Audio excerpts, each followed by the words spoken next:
Dalawang puno.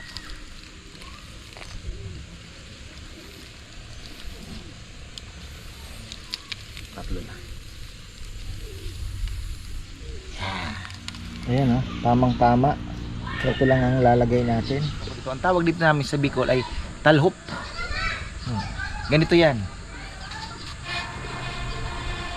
Para hindi ka na gaganon.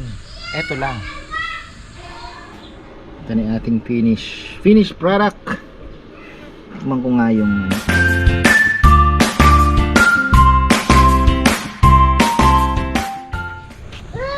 ayan, napakagandang buhay. Tayo po ay magluluto ng namimiss ko ng matagal ko nang namimiss. Kasama si Superman. Pakita mo nga Superman yan, Choy Choy. Superman. Ay, kay Kuya Rowan pala yan eh. Sinusuot mo lang na naman, ano? Bota. Nga? Ito. Oo. Magluluto tayo ng may naman. Namimiss ko na siyempre bilang Bicolano, mga ka-farmer, sabi niya kalunggay, tiasa, no? Kalunggay na naman tayo. Gatang malunggay dahon. Tapos yung nabili kong yun na yung pang ano natin, pang papa bangot, yung ating nabiling dried fish. Ha? Mahina din. Walang hintayin mo na siguro. Magkape na muna. Dali lang naman yun eh, dahil di naman gagamitin ng matagal. Pa-spray tayo ng sibin sa paligid na dumadami na naman yung garapata.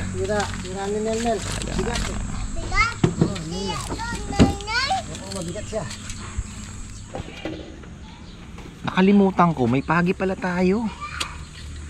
Pero wag na muna, matagal po gawin yan. Oo nga no, pagi pala tayo.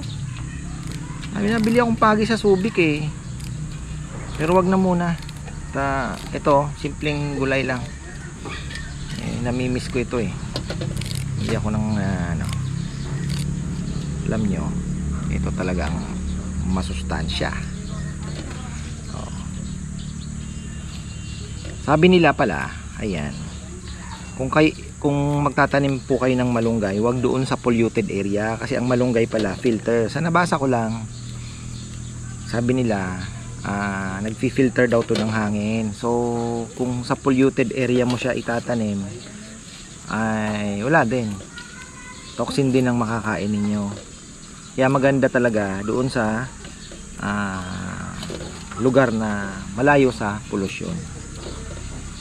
Ito na lang tayo, maswerte kahit papano hindi naman ganoon ka sa mga sulok-sulok doon, diba? Healthy pa rin naman.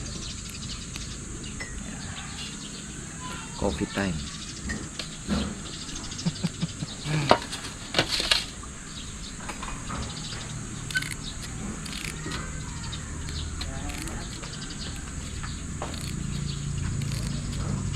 Hindi na hinuhugasan to.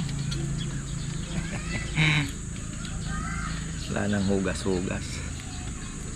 Masarap din to kung may suso na pilipit, yung mahaba. Sabi sa Bicol ay tabagwang, the best yan.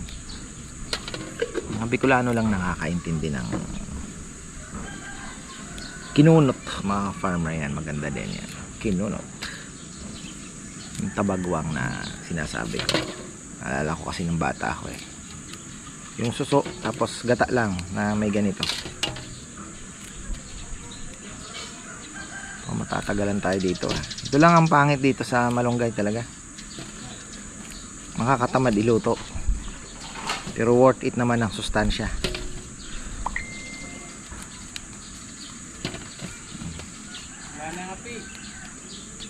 Nga po eh, iluto kami sa ayan, diba? Ganyan talaga yan, iniin-in na lang ata eh. Ganyan yan, lutuan namin. Problema nga lang, sabi nga ni Tita Aida, pag maulan, so mukhang ang LPG ay tuloy-tuloy po ang pagtaas. Di naman pala magtataas ng tuloy-tuloy. Ibig sabihin, nahihirapan na pong bumalik sa dating presyo. Yun naman ang sabi ng mga analyst. Dahil marami po ang nasira. Marami ang nasira na infrastructures. Kahit mawala ang gera. Yung presyo daw ng langis, baka umabot ng 6 months. 3 to 6 months ba? Bago maibalik daw po sa dati. Kung hihinto na yung kaguluhan na yan.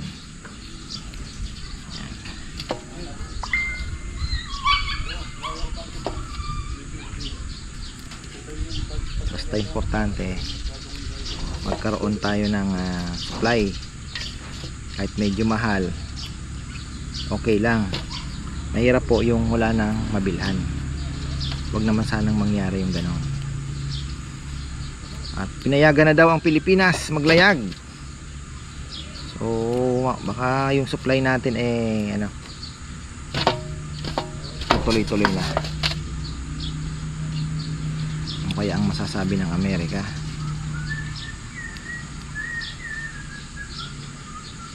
baka maghigpit. Siyempre may hiling din yung Iran, di ba?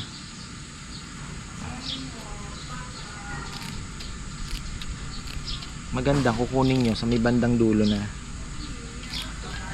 pag-usapan ng politika sa dito tayo sa mga plano natin. Yung solar, ayan, excited ako sa solar. Sana magkasya po yung sabi ko nga kay Gian, tolka ako, baka pwedeng i-maximize natin yung bubong kung ilan ang kakasya. Yun ang phase 1. Tapos phase 2, gusto kong pa rin syempre ang net metering. Kahit dalawa lang ang battery, okay na yan. Pero maganda naka net metering pa rin talaga tayo. Providing syempre dapat marami ang panels. Ilan ang kayang i-produce natin sa umaga na ilalabas natin. So ayan, yung magkakasya sa bubong. Kasi dito marami naman po tayo mapag-aanuhan. Kaya lang hindi po ganun kadali. Ngayong nakausap ko siya, hindi lahat ng space na is feasible. Pwede siya magastos kasi unang-una magtatayo ka na naman ng pagkakabitan niya, di ba? Sa bubong kasi libre na eh. Yun ang pinaka main bakit sa bubong natin nilalagay. At kung pwede naman sa bubong na kasi libre. Tapos sa mga lugar na, di ba, mga masisikip, wala nang mapaglalagyan, yung bahay lang nila, tapos di ba? So walang ibang way para magka-solar kundi sa bubong talaga may kabit. So ganun po. Ngayon, eto naman yung loft natin, marami nagsasabi. Yung problema, malayo daw po 'yan sa Dapat pala yung mga panels malapit sa inverter para walang voltage drop. Yun daw po 'yan. So pwede siya kahit nga yung doon sa likod, pwede daw. Kaya lang mukhang separate inverter na naman. Kasi masasayang lang, basta may mga sinasabi sila, maiintindihan po natin yan, explain ko din sa inyo pag nakausap ko na si Gian, installer natin, at siyang mas nakakaintindi. Kasi tayong mga ordinary syempre akala natin ganun lang kadali na basta naarawan pwede na dyan, di ba? Yung gastos din po kasi ang pag-iisipin natin din. So ayun, ito ang fish pan, ang ganda din kung tutuusin Kaya lang, di ba? Kaya ka nga nag-solar para makatipid gastos. Kaya ang natin, priority natin is ma-maximize po yung ating bubong.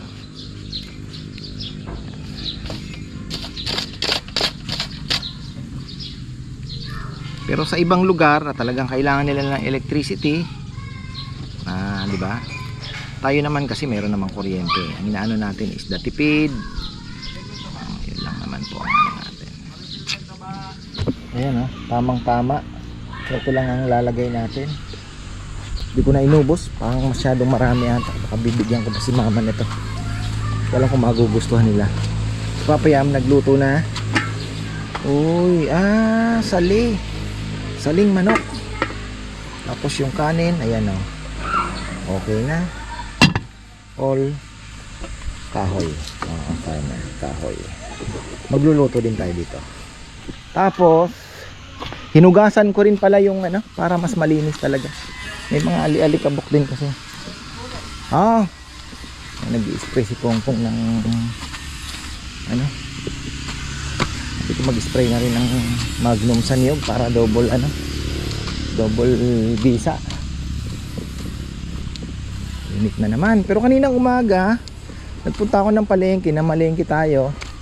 Medyo malamig Maaga kasi ako, mga 6 o'clock Hindi ko malamig pa rin. Tapos naisipan kong haluan ng spinach yung ating malunggay. Spinach tayo. Sayang naman to. Diba? Taba na pa naman. Kailangan ng kuhanin Kailangan ng kuhanin. Bubunutin lang ba natin ito? Gupitin. Bubunutin lang pala. Kunti lang na. Dalawang puno.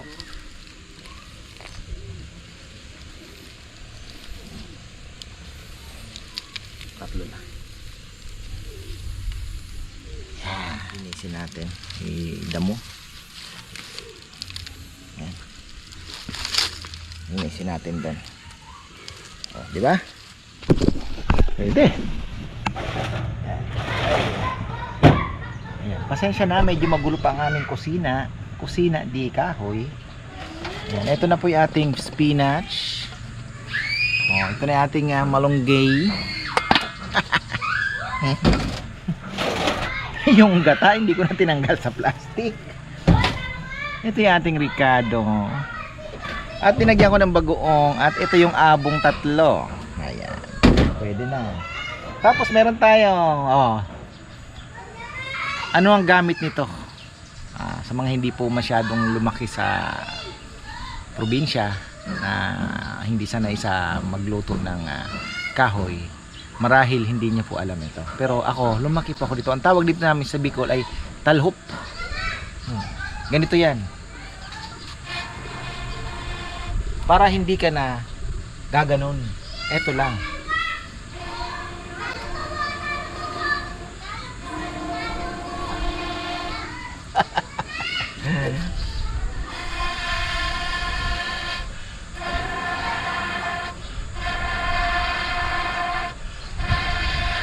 Tagal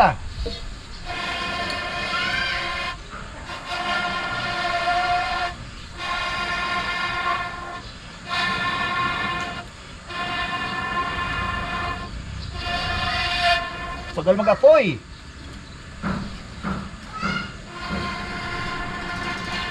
Yon. Tapos mantika.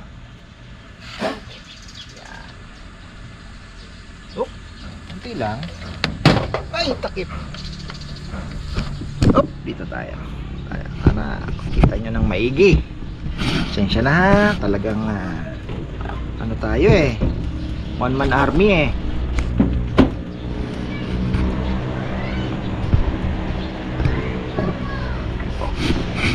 Tayo lang natin ito. Ayun.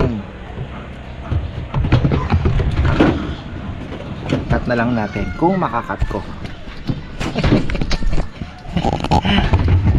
Teka, gulo Ayan. Kuha ba? Kuha. Ayun. Okay, anong unahin mo, kapatid? Siyempre, eto na, sabay-sabay na yan.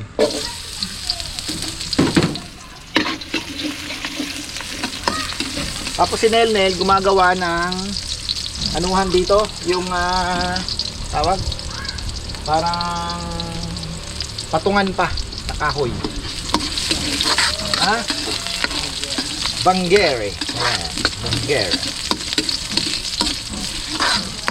Yung lutuan natin, 250 lang ito. Nabili ko lang dyan sa gilid-gilid. Pero, nagkakaubusan daw. Dahil masyadong in demand ngayon ang kalandi uling. Ay, di kahoy. Kalandi kahoy. Bagoong guys. Pwede na ba? Mabango na. Yan lang naman magluto. Ay, ito na naman. Bibigyan ka? Ha? Ay, bibigyan ka? Hindi, nagluluto si Papa. Saan ka punta? Ha? Saan ka Oh, wala, hindi naman ako alis. Saan ka punta? Nagluluto si Papa, mag-swimming ka na lang. Wow!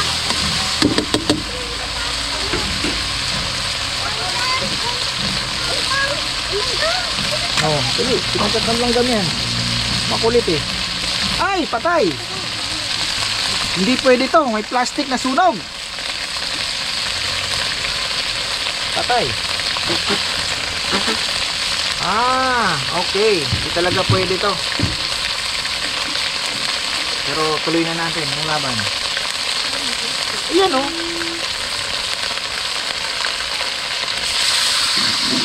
Dapat talaga yung bakal lang ano. Ready na kasi ni Papa yan. Saan punta, Mama? Hindi siya pwede sa malaking apoy. Saan Tanggalin punta? natin para bawas. Biting-biting. Yan. Yan. Hindi talaga pwede yan. Sabi ko nga, yung lutuan dapat ay ano ba to? Yung lutuan po natin ay mga lutuan dapat iba yung panguling, iba yung pang doon sa loob. Pero sa loob, hopefully, tayo po ay makapagpa-induction din kahit magpapalit na tayo ng lutuan doon. Yung pangkalan natin, baka back up na lang siguro. Hindi ko alam, basta yun. Ganda ng patungan ninyo. Mukhang hindi ko na muna aasinan dahil baka maalat na po yung bagoong. Sabi na po ano yun. Wataan mo basa. Hindi naman ganong kaalat.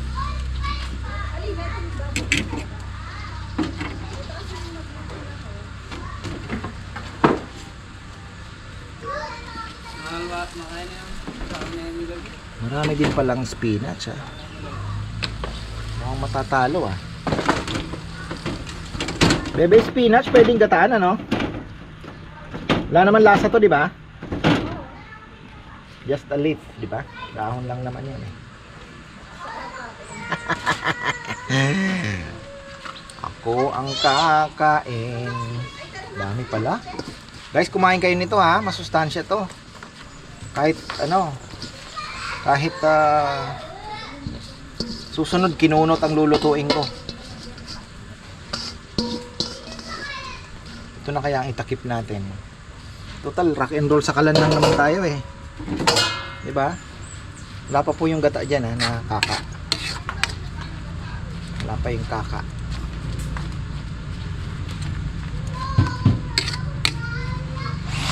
Ito na, bilis. Ika natin ng konting asin at medyo matabang. Ting ting ting ting ting ting ting ting.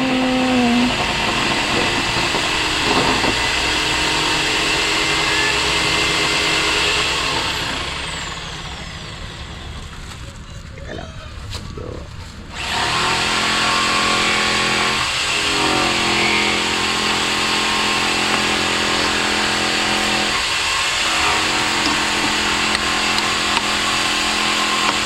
dami din pala. Hindi ko na nga inubos yung ginawa ko. Yun lang, medyo masakit po sa mata ang ano ha, ang pagluluto ng ano sa uling ay sa kahoy. Medyo tsaka yung ano nyo kakapit sa damit, lalo na pag medyo mausok, which is normal.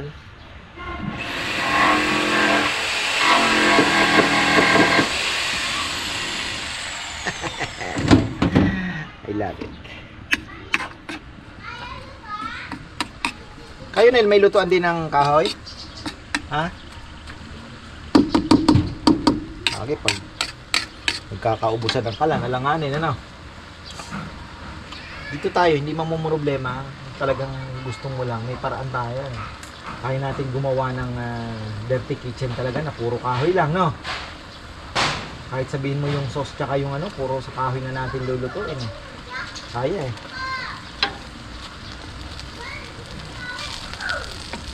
Balik ka rin natin bago natin ilagay Yung ano kasi, yung ito, okay lang yan kasi pampalasa naman yan eh. Medyo madurog na yan. Yung isda. Abo po yung ginamit natin.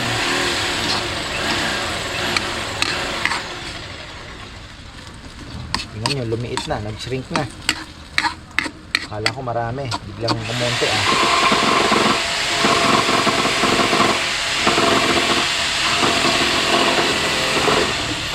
Tapos, aba. Okay. Sili natin na ando nata. Lagay ko na ba?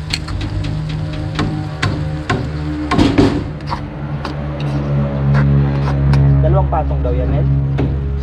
Ay, isa lang.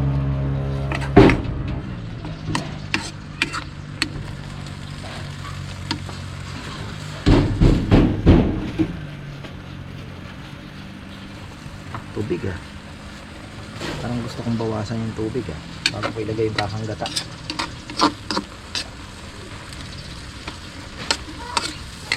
Para mas creamy.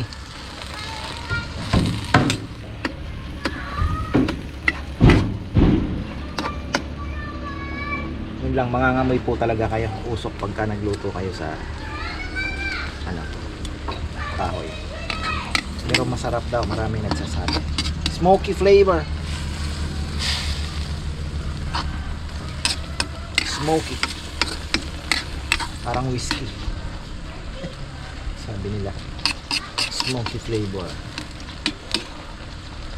Glenlivet. Yan. Pwede na ba ito? Basa natin ng konti bago natin ilagay yung kakangata.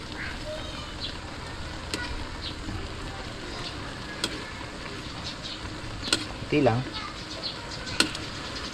para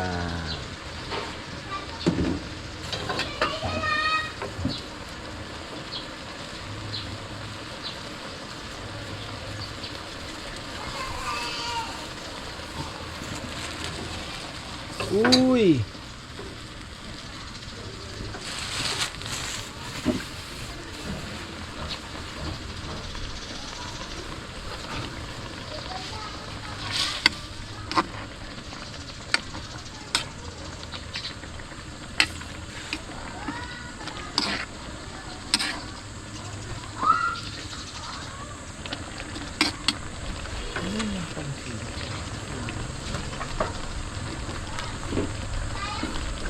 lagyan na natin ito.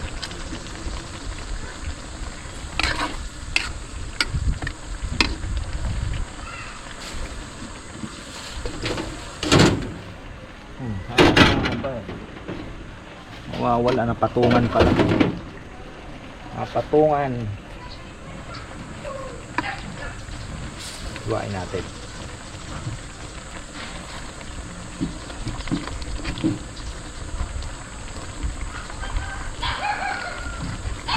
Kalimutan ko ng gupitin eh. Paano ko talaga dyan gupitin eh.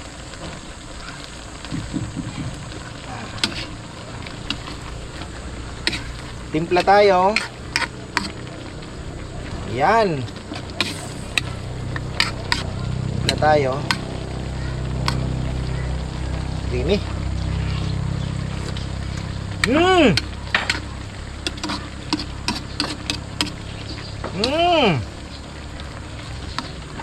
Champion. Malunggay dapat maluto ng maigi kasi medyo ano yan, medyo may pitik. Baliktad.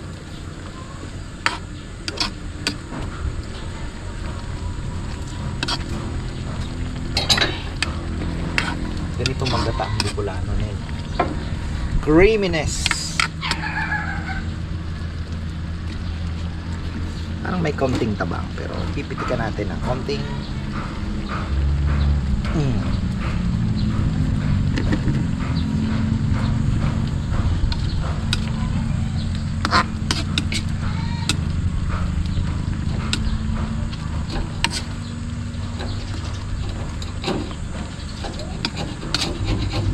bilis lang ito eh, ano?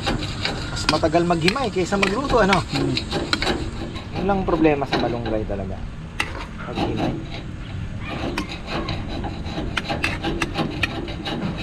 Halo lang natin ang konti, parang may asin lang.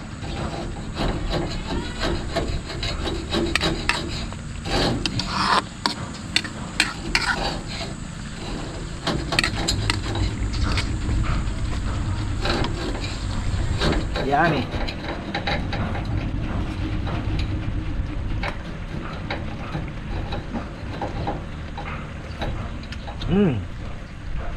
Malo yung sarap ng isda.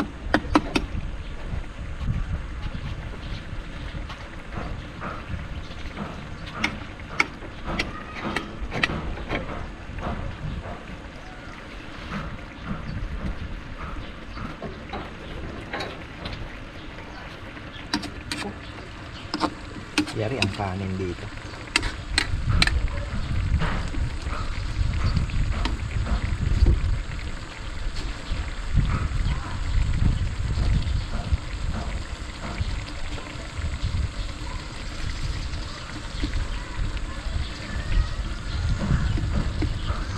Isang pulang sili. Dan, bilis ano? Tira pang gata ah. Ref natin yan. Sayang. Tatlo yan. 150. Tama na ba?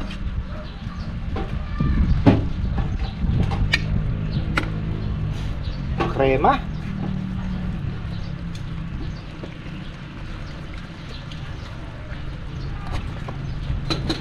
Oras na ba?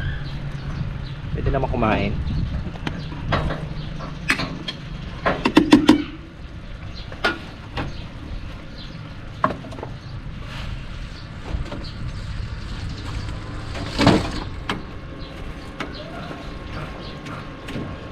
Sobrahan. Kailangan natin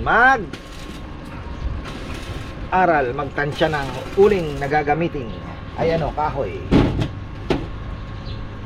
Maraming tira. Ito na yung ating finished product. Tikman ko nga yung ano, spinach.